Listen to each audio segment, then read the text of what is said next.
जय भगत सिंह सही भाइयों के लिए मैं आपका अपना हिमांशु गोस्वामी। आज मैं इतने सारे युवा भाई बहनों को एक बात कहते हुए बार बार सुनता हूं कि मेरे जीवन में बहुत सारी मुसीबत है, मेरे संग ही ऐसा क्यों होता है, मेरा क्यों नहीं सिलेक्शन हो रहा, मैं क्यों नहीं आगे बढ़ पा रहा, मैं और मैं।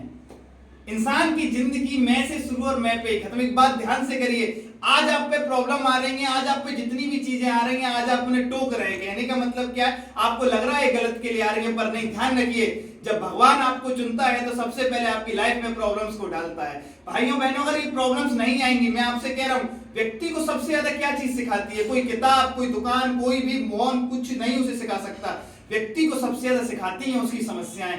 ये ध्यान रखिए, जिसमें सपने बड़े देखें और समस्याएं नहीं आ रही तो वो सपना साकार नहीं होगा। लिखवा के लिख लीजिए मुझसे। अगर आपने सपने बड़े देखे हैं और हर दिन समस्या आ रही है तो ये मैं कह रहा हूं, डेली प्रसाद बांटिए कि आपका सपना साकार की ओर बढ़ रहा है। और जिस दिन समस्या ना आए भाइयों बहनों, उस दिन खुद से पूछा करो, बैठा करो, आज क्यों समस्या नहीं आई। क्योंकि ध्यान रखिएगा, समस्याओं की सिट्टी से मंजिलों की लकीर लिखी जाती है और ए बंदे, इन मेहनत से ही तेरी तकदीर लिखी जाती है।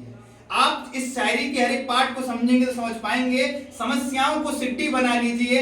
एक व्यक्ति ने कहा है, मेरे पे पत्थर बहुत फेंके गए, उन पत्थरों को जोड़ करके मैंने मकान बना लिया और अब उसमें रहता हूं। तो ध्यान रखिएगा, जितनी भी बुराइयां भलाइयां आपकी हो रही हैं वो होती रहेंगी भाइयों बहनों, उन पर बिल्कुल फोकस मत करिए। और ये ध्यान रखिए, डेली एक बात कह रहा हूं, मंदिर जाया करिए तो भगवान से कहा करिए, हे भगवान, जौन सी मुसीबत इस संसार में बच गई हो वो मुझे दे दे। क्योंकि मुझे पता है मुसीबत छेनी है जो बार बार लग लग करके मेरे को इतना पैना करके चली जाएगी कि वो जो मुझको बनाएगी शिला वो पूजी जाएगी। ध्यान रखिएगा, उसी पत्थर को भगवान बनाया जाता है, उसी चीज को हम भगवान बनाते हैं जिस पत्थर पर प्रहार बार बार कर करके वो आकार को सहन कर लेता है, मतलब प्रहार को सहन करके जिसका आकार बन जाता है। तो अगर आपको भी चमकना है, अगर आपको भी निरंतर उठना है तो समस्याओं से घबराना नहीं है। समस्याओं को मित्र बनाइए और सुख को बना लीजिए शत्रु। जब तक आपका लक्ष्य मिल नहीं जाता तब तक बीच में सुख आ जाए तो घबरा जाइए, सुख क्यों आया, क्योंकि ये सुख हमारी मंजिल को रोक देगा। ध्यान रखिएगा, जो मजबूत बच्चा होता है उसको बार बार माँ बाप भी क्या करते हैं, कठिन टास्क देते हैं और कमजोर बच्चे को लॉलीपॉप दे देके, चॉकलेट देके बहलाते हैं। ध्यान रखिए, लॉलीपॉप वाले बच्चे नहीं हैं, आप आगे बढ़िए इससे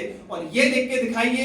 अगर मुसीबतें आई हैं तो आप राष्ट्र के निर्माण के लिए बने। इसी के साथ इस संदेश को अपने पास रखिए। डेली समस्याओं को मांगिए भगवान से, सुबह शाम मन्नतों में मैं मांगूंगा समस्याएं और मुझे पता है समस्याएं मेरी तकदीर एक दिन लिख देंगी। इसी के साथ जय हिंद और जय भारत।